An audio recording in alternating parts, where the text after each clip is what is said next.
So, I am with international artist, and you come from a few places. Yeah. So, born in Brooklyn, residing in Atlanta. Yeah. You've been living in Florida as well. Yeah. Actually, sorry, I've got to cut 1 second because. So, like I was saying, like literally. Wardrobe change. He was hailing from Florida, and I'm repping the Florida cap right now. So, ladies and gentlemen, I have Benji Ceez. What's going on, bro? What's good? What's good? What's good? What's popping? What's popping with you, man? I'm coolin', man. Yeah, man. You were telling me before we got on camera, like this is like your third day here. I mean, how are you enjoying like the London vibe so far? I love it. Yeah. I love London. Yeah, man. It's done me good. The people here are amazing. Yeah. Yeah. Because I don't want to sound like too generic, like to start off with, but like obviously, you know, through the pandemic, you know, we haven't been able to travel for the past like 19 months. So for you to come to our turf, like on one of the first major like trips that you probably have done so far, like how does it feel like to now be traveling again and feel like the sense of freedom in that way? Well, I'm not gonna lie, this is my first time out the country for real, period. Really? Yeah, it's my first time like out of the country, like full stop. Yeah. Jesus. Like the closest was like I went to the Bahamas on a cruise with my family. Like that doesn't count. Like does it count though? Not in America. No. Not Carnival cruise don't count. Really? It doesn't count? This the first time I put the passport. Is it because it's more closer to America in that sense? Yeah, and it was a cruise. I didn't really get to, you know what I'm saying, do my thing. Yeah. It was with the family. You know, I was younger. Oh, okay. So it's the first time. I see. So as a grown adult, like this is kind of like your statement in that way. Not kind of. This is the first time I'm out the country. First time I'm in Europe. First time. I mean, you must feel like overwhelmed in the sense, like, or do you feel okay about it? Nah, I feel okay. I feel like I belong here. Yeah. Yeah, and then you plus certainly do, man. Certainly do. I mean, you're already settling down with the drinks and that. What's it you're sipping on? Baja margarita. Are you into margaritas normally? I'm a mixed drink connoisseur. So what's your go-to drink? Like, you know, when you're out and about, like back at home, like what you drinking? If I'm at like a pub or like a shitty bar. Man says shitty bar, you know. Yeah, no, I'm just saying if I'm at a place where it's like they really specialize in beer, right? Or like old fashions and like old like you know what I mean, like I just get like ginger beer, rum with lime, you know, maybe throw some mint in there. Okay. But if I'm like like a establishment like this, you feel me? Where they got like a real bartender back there. I don't know. You feel like you have to bougie yourself up a little bit. Man, do you feel? It's natural. Yeah. Yeah. It just comes naturally. So whatever environment you're in. I like making drinks. Yeah. Anybody that knows me will tell you like I'm a slick bartender, low key. Trust me. When you said old fashioned, that killed me one time because I went out with some of my friends one time, and I maybe it was the mix because I had Long Island iced teas as well. Yeah. But when I had the old fashioned, that killed me, and I was puking up the next day. So it's strong, man. Like I don't know how you do it. I don't drink straight, man. I'll take a shot for like if it's like a chick's birthday or my homie's birthday, but for the most part, gotta be. So you just do a chaser. Yeah, but it got to be mixed. Right. Forget a chaser. I'm in the club. I'm in the section. Check this out. Right. I'm in Atlanta. I'll go to the bar and tell them, yo, let me get simple syrup. Let me get some limes. Let me get some mixer. You feel me? And I'll go walk all that shit back to my section and make a drink. On God, you can ask anybody. That's me. Oh shit. That's just I'm not gonna pay $400 or $500 a section. And that's a bit mad. Yeah. Watery ass pineapple juice. No, especially when they put the ice in as well.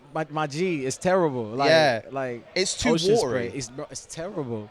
Like, you know what I'm saying? That's why I damn near about to tell my shorty like, yo, sneak in a little something. A chaser in your purse or something, because I can't do it no more. Oh, so imagine like you're going to like performances and stuff like that. Yeah. And then they give you those drinks that are just like watered down. Like you'll find someone that's like, oh yeah, just sneak that in, put in your finger. Like, we'll put a little something afterwards. No, listen, they better shoot a bartender my way, a star tender. I've had so many stories of that. Even my best friend, like at one time when we went to a casino, it was like New Year, and the Long iced tea felt so watery, and then like he complained and said, look, you need to make it a little bit stronger. I said, oh yeah, legal stuff. I said, no, just sort it out. Like it's New Year, relax. Yeah, Come on, man. I make my own drinks, man. Unless it's a real establishment like that. Okay. So I mean, you being in London now, like, you know, you've been doing quite a few things for the past couple of days. You went to the British Museum. Yeah. You've been checking out like Ferraris. Yeah. You know, watching a marathon as well, like I saw you do. Yeah. Like just exploring London. Like, would that be the sort of thing that you would do outside of doing music when you're back home, or is it just like because you're here that you feel like you need to take everything in? Nah. I want to take everything in, but I'm a very cultured guy. I'm very worldly. I like to take in, you know what I'm saying, whatever is in my environment. You can put me in any place. I'm going to find what's good about that, you know, place, make the adjustments, you know, and just enjoy. I want to be like with the people. I came here for the people. This press run is cool. I came to like fuck with like the artists, like, you know what I'm saying, like real Londoners, like, you know what I'm saying, like just, it could be the waiter or waitress. It could be the person, like a bellhop. It could be my Uber driver. I just want to tap in all the way. So you're really like a people person in that sense. Yeah, I really am. Like, I enjoy people. I enjoy culture. You enjoy company. Are you kind of like the life of the party as well? Like if you go out, it depends. Like, you know, I think a lot of times I am, but I don't have to be. Like, I'm just more like, I'm cultured, and I like culture. So I came here by myself. You feel me? I'm dolo. I went nobody with you, just you on your solo. Nobody with me, just me. Yeah. You feel me? And I'm just no bodyguards needed, just you. Nah, no bodyguards needed. Trust me, man. So I mean, like I've been. The last time I traveled was 4 years ago, and I went to Toronto. I was in New York for a brief period of time as well. But I've heard so much about Atlanta, because obviously that's where you reside now. Yeah. You know, I don't want to hear about like the touristy stuff in terms of Atlanta. If I came over, what would be the main things that I would need to do to really have a good time in Atlanta? Gotta go to the hookah lounges. Hookah lounge. Yeah, you gotta go to, or shisha bars, right? Oh yeah, we do shisha over here as well. So it's the same thing. You gotta go to the strip club. I was saying to Ramon earlier about the strip clubs. I mean, over here it's kind of Nah, but in Atlanta, like it really goes off, like Magic City and all that. I heard they exchange real money for fake ones and throw them. I didn't know about that. Like, how did they tip the strippers? Cause y'all got coins. Yeah, we got coins. Y'all chuck the coins at the strippers? No, not from my personal experience, but normally we don't really do that, because my experience was like, you know, just go into your pods and do the strip. So you whatever. Apple Pay the strippers, or what? How do you pay? Well, no, because all right, that one time I went to the strip club, like local. Yeah. And, you know, the girls came up to me straight away. It's like, oh, yeah, you seem nice, blah, blah, blah. That's how they're trained to do. Right. Then put them in the pod. Feels good. And, well, I mean, this is where it gets worse. Okay. So I was given, like vouchers. Yeah. Like, you know, like ones that look like poker chips. And I thought that would redeem, like, a strip and whatever. So when I got in there, I gave him it. And it's like, no, we don't do chips. We only do, like, money with coins. Money. So literally I had to take out £35 and just chuck it at the strip. No, I didn't even it wasn't even a chucking it. It was just like it's like you giving hand it to that's it. It's not like that over here. Like I felt like shortened in my experience. Yeah, you did. You got shortened. Yeah. Because I know, like, you guys over there, like, you just go like boom, boom, boom, boom, boom. Yeah. Like, you know, just I didn't do none of that. I've had some terrible strip club experiences. Really? What? I mean, I've told you mine, but like, there's a stripper out there that I need to apologize to. Like, they gave me brand new ones, like brand new ones. Right. Like, our money is not like your money. Your money is like, even when it's crispy, it's kind of like watery. No, but we got plastic notes now. Yeah, plastic. So what was it before? Bill, like paper. It was literally paper money. Okay, but cool. They got changed a few years ago. They changed. Okay, so like paper money. You know how paper, it can be so fresh, it can cut you. It's so sharp. Oh yeah. Like somebody they gave me like a stack of hundreds. Yeah. It was like brand new. Yeah. I tried to, it didn't go well. Like the money wouldn't throw. I was trying to slap her with her ass. It was too hard. She just like, I just handed her the money. Yeah, it was terrible. What was she? Was she bleeding and all that? Nah, it was just she was like, nah, I'm good on this. I said, my bad. I just pulled out a water cash and like just to compensate for the experience. I just my bad. Oh shit. I was at Blue Flame. She knows who she is. Yeah, she knows who she. Well, yeah, he's apologizing. I apologize. Okay, like, fair enough. But I mean, like, at least we have both. Because I thought like Magic City is like where it all goes down. It's all like, you know what I mean, all nice and everything. Yeah, no, magic's the move, but it's not like nice. It's like for what it is, it's great. Oh, okay. But it's not. Don't think it's like fancy. It's like it's still. You know what I'm saying? I guess we get from the perspective of our spirits when we see that we think like, yo, it's going down. It is going down. Right. But it's just not. I don't think it's fancy. It's like. Right. It's still got. It's a lot of hood in there. Right. Okay. Fair enough. Yeah. I mean, so let's take it back then. So just as mentioned, like you're Brooklyn born. Yeah. You moved over to Florida, and then now you're residing in Atlanta. Like, what were the moves about? Was it just like that the family wanted to move in different places? Like, you know, what were the situations there? Everything up to, like, Atlanta was my decision. But everything up to that, I was just family circumstances. Right. You know what I'm saying? Just born in Brooklyn. That's where I'm Haitian, so that's what a lot of us are, you know. I was saying about your Haitian tradition. Yeah. You know, so obviously you being inspired by that, and then obviously, you know, musical inspirations like 50 and Gucci Mane and stuff like that. But, you know, obviously with the move from Florida to Atlanta, you said that's where you wanted to go. Why Atlanta specifically? Atlanta, to me, it was a combination of things, like, because at first I wasn't sure if I wanted to, like, go all the way in with the music like that. So it was, like, me basically saying, like, Atlanta's a good place for me, period, opportunity-wise, you know what I'm saying? I can make money here. Right. And then the music kind of just, like, you know what I'm saying? It kind of happened. Yeah, it kind of happened. Like, I'm don't get me wrong, I'm an artist, but, like, that's, I didn't look at it like that. Like, you know what I'm saying? I'm a person first. Before anything. Yeah. Before you took on anything to say what a career would be. Yeah. I would call myself a trapper before I call myself. Oh wow. Yeah, an artist. I mean, well, traveler, knowing that this is your first time over. Trapper. Oh, okay. I thought you said traveler. I thought like, your first time traveling. But I get that. I get that. So you know, you had to do what you had to do. Facts. You know, all of that stuff. So, I mean, obviously, like I said, like your inspirations being like 50 and Gucci Mane and Max B and even a bit of Drake in there. Yeah, bigger bells, man. So, how did it all come together as far as like, you know, musically you were interested, but like also were you listening to a lot of that in the household? Like, how did you get to that point? Yeah, I mean, like I pull from so many different places. Right. And it's just natural. Like it's really like everything. Like it could be a theme song for a cartoon show. It could be music in the church. It could be Haitian music that I'm listening to. It could be 50. It could be Webby and Boosie I grew up on. It could be Kanye West, which I idolize. Like it doesn't matter. I just put it together. Like I just made my own sauce, my own flavor. Oh wow. Yeah. So like you kind of just naturally like fitted into what was good to you. Like even with Haitian music as well, because like I dated one Haitian girl a few years ago. Okay, how was that? That was a good experience. Only the only downside was she was only there for the day, and then I didn't get the whole experience far as what I wanted. But from the vibe I got, she was really nice. You hit. Yeah. So like what's like? Did you have sex with her?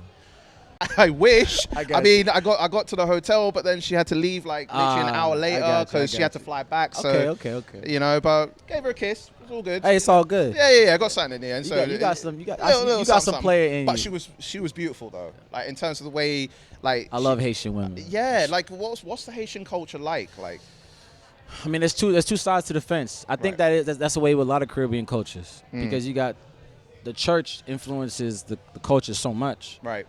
So you got basically super churched out islanders, and then islanders that's kind of like, I'm going to carnival, I'm wilding out. Like, yeah, I'm doing my own thing. Yeah. So the Haitian culture is just, it's kind of like, you Jamaican, right? Or you got? I'm Caribbean, yes. Caribbean, okay. I heard you talking to, Yeah. I mean, my dad was never around, so I'm still a mystery in that sense. I don't know where he's from, so. Nah, man, like, strict. Right. You know what I'm saying? Especially my household was very strict, like, and then, like, Haitian culture is very flavorful. Like we wear many hats. Even musically, like if you look at any Haitian artist, pick one. They bounce around musically. Yeah. From Jason Derulo to Kodak Black. You feel me? Like they don't limit themselves at all. Even and then the like real like Haitian artists like in Haiti, man, we're always pulling like from jazz, from classical, from Latino music, like African music. We don't care. Like we remix everything. Yeah. So you mix up a whole bunch of stuff in terms of like, what you take from your culture and you just remix the remix in a way. I remix it. I'm about to tap in with some. You should you call yourself the remixer. Yeah, I should. Yeah. I should. I mean, the way you mix drinks as well, like in that sense as well. Old fashioned, all that sort of stuff. I'm the real deal with these drinks though. I'm that with these drinks. No, for sure, man. I'm serious. Like, no, for real. Like, so you are the remix. I'm the remixer. No, you just do your you should do like your IG like sort of like tagline as in the remix. Yeah. I am the remix. Facts. So I do good business. No, I mean for sure good business. So I mean before you got into music as an artist, like I found out that you were DJing quite a number of years ago. Facts. And you know, that's when you met Young Dolph. You know, biggest artist coming from Memphis. So I mean, how did that connection come about, and how did you get yourself involved in DJing before becoming an artist? Man, I mean, it was natural. Like, you know, I was in college. Yeah. You know what I'm saying? At the time, yeah. At the time, and it was just dry. And I felt like they needed me. Like, they needed somebody with the remixer. The remixer. They needed the remixer. They needed somebody with some sauce to come in and spice things up. And it was just for fun. I'm not gonna put too much on it, but it just got bigger and bigger to the point where like it was like bigger than a house party. I need to start like going to venues and like start DJing. That's how that came about. So then, how did you get to? I mean, obviously with Young Dolph as well. Like, how did you meet him? Was it just like he was going to your? It was a high and by situation. It was like because you know he was performing right. And I was open. I was an opening set. Right. So I didn't actually get a chance to meet him, but I was like right next to him, like you know what I'm saying, like while he's there on stage. Yeah. Oh, so you didn't actually fully connect. Nah. He would just be there performing. You be the DJ that was there set at the time. Yeah. But he was like, I felt his presence. Like I love Dolph. Like I love Dolph. So you didn't get any words at all? Nah, no words. No. Oh man, because I thought that would have been like a chemistry that would have built. It would have been a chemistry. Like shout out to Dolph. Like if you shout out to Dolph, man. You need a beat. I got you. Benji on the beat. I got you. Man. So, I mean, you know, take me through the transition and then, you know, go from DJ to artist, because you've only been doing artistry for, what, a couple of years now? Yeah, seriously? Like, seriously. Yeah. I would say production. Right. Production before I was an artist. I went from DJing to be a producer to so DJing, producing, and then being an artist. Yeah, going over my own beats. Right. Oh, okay. So you were then, like, you know, testing the waters, remixing again the tagline of this interview, you know, making beats and stuff like that, and then you just thought like, oh, I've got my beats, why don't I just spit on them? I didn't need the money because I was making money already. Right, so you know you had your past way to get there. Exactly, but it was just like, so if you weren't hard, if I didn't think you were saucy, I wasn't gonna give you my beat. I just spent all the, cause I wasn't. It took. I'm a meticulous producer. It takes me sometimes 6 hours to make the beat that I'm satisfied with. I can make a beat in 10, 15 minutes, but typically speaking, at least an hour. So I don't even sell beats. Like I give beats away to people I like.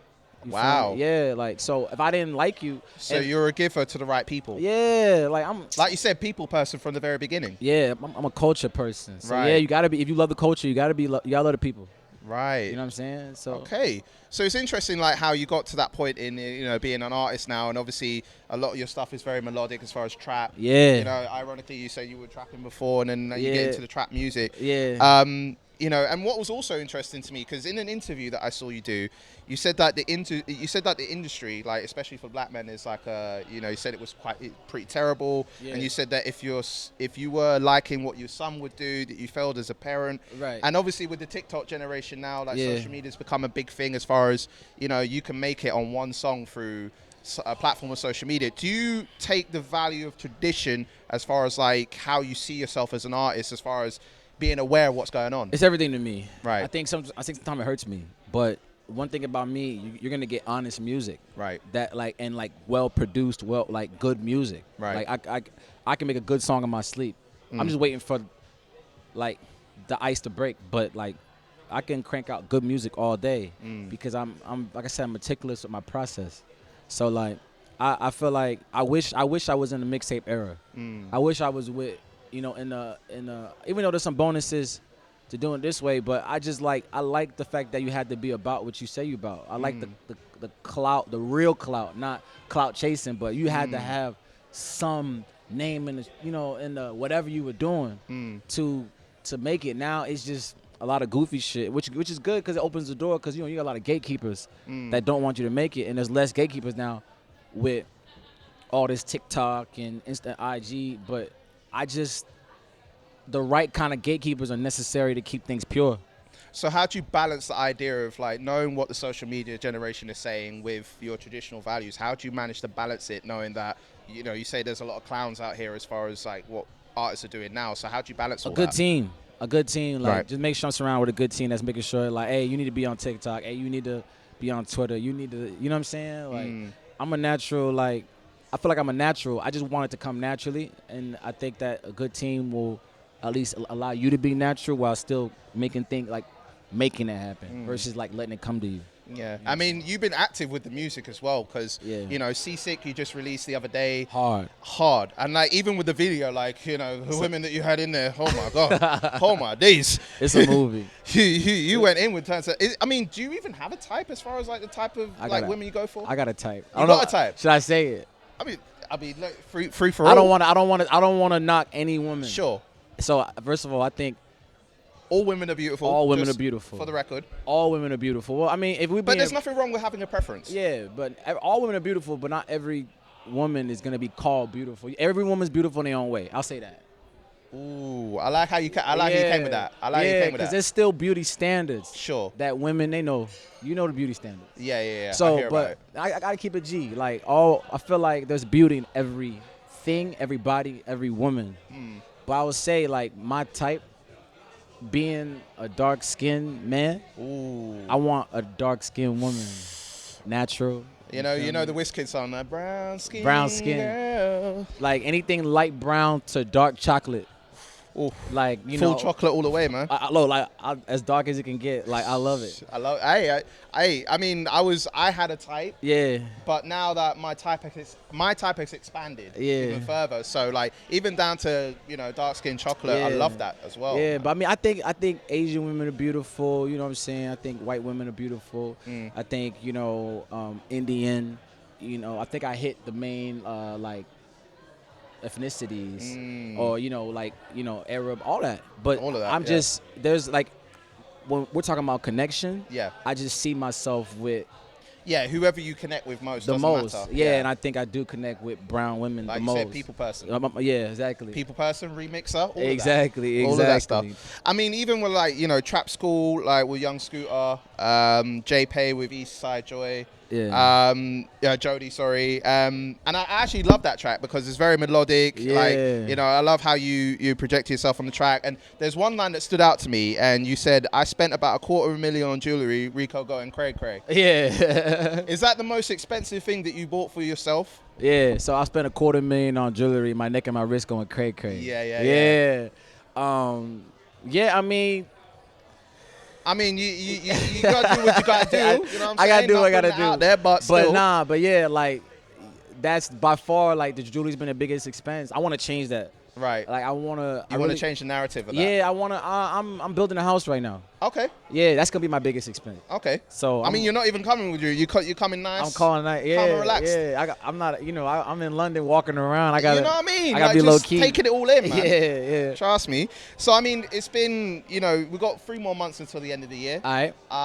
You know, and obviously you're putting out tunes out there right now. So I mean, what's the move going forward? Like, you know, you being in the UK for the first time, traveling out of your own country for the first time. I mean, that's a monument in itself. Thanks. So are you looking to travel more? Are you looking to do like what's the move from you? I'm looking to travel more, and I'm also very focused on like I believe you have to take care of your business first. Right.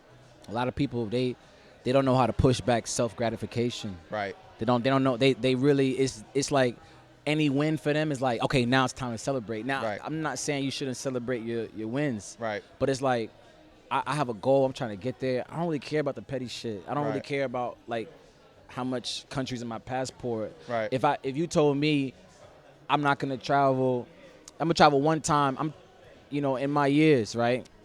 Travel once, but I ran up a bag. I'll take that because I can travel when I want. You feel me? There you go. But we're looking at one situation and what can benefit out of that situation. Exactly. Like, and then from there. Then I can travel and chill and really, like, you know, like I'm gonna leave London sooner than I want to because I got to get back to work. Right. You feel me? But that's why I'm trying to get there. And then music-wise, like, you know, what you're looking to do as well, because like you said, it's about longevity that you said for you. Yeah. So, you know, what's the move there? It's a delicious drink. it looks sick as well. It's good. Yeah. It's good. I'm gonna have some of that after. Longevity, yeah. But that's just natural for me. Yeah. I got real talent. Yeah. It's nothing. I mean, real talent will come. Exactly. I'm gonna be so here. when the time comes for you that you're ready, I'm gonna be like here. the fans will know. Yeah, they'll know. They'll know. They'll know. Like when they know your situation, so you know when they're ready. I'm here to stay. Like there's not much I can't do. There's no rush in terms of getting content out there right now. They just know when you're ready, you're gonna bring that fire. I'm gonna drop an EP soon. Okay. I want to keep pressing the issue, but in terms of longevity, like once it cracks, I'm here to stay. Easy. Right. Easy. So you've already broken the cracks of being in London already. Oh man, I love London. I love London. Yeah. So who would you like to work with as far as like, if you heard any like UK artists on our side of the turf? I get this question a lot, and I'll be honest with you, I'm very ignorant. I hung out with my boy Ryan. Right. Ryan and Connor. And like these are like real influencers in London. Like they really know what they're doing. I think his Instagram name is like Ryan Hawaii, right? Okay. That's these are my guys. You know what I'm saying? Javier, I just met him. He's cool. Like that's my boy too. And I realized that I'm not in tune with the game as much as I really thought I was. And if you ask anybody that's ever been in the car with me, I'm playing Benji.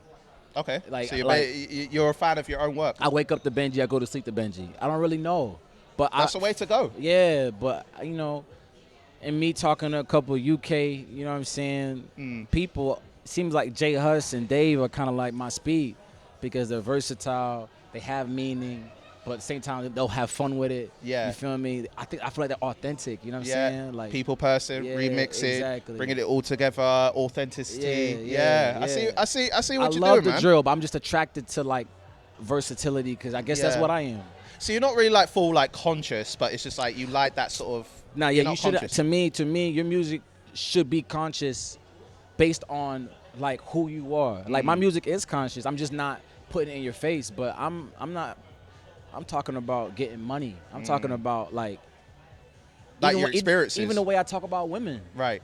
I'm not really like I'm not womanizing them. You feel me? I'm just speaking on my experiences with the women. You feel me? So everything that you speak about is just all your experiences. It's just me, It's just like I'm conscious. You can't fake that shit. Yeah, I'm conscious. Right. You feel me? So why do I need to make conscious music? Just make music. Yeah. Just make music and what feels right to you. Exactly, and then the rest will take care of itself. All right. Well, I mean, you delved into a lot today, and obviously your first time in London, so I appreciate you coming on, brother. Say all love. All right. So. Benji, it's been an absolute pleasure, brother. Yeah, thank you. All right, cool. So if you could tell our audience where they can catch you on all the socials and what's coming up, the floor is yours, G. At Benji Ceez, BenjiCeez. You can catch me. That's for everything. Like, you know what I'm saying? It's like if you want to send me beats, it's BenjiCeez@gmail.com. I always love working with new producers. I listen to all the beats. I give you feedback. I got content. I got video. I got 4 more videos I ain't dropped yet. I can see that you're just bringing them out. Yeah, if you're looking for like real sauce, talent, Benji Ceez. I'm your guy, Benji baby, Benji 2 times. All right, well enjoy your time in London still, and then man, bring that fire, bro. Say less. All right.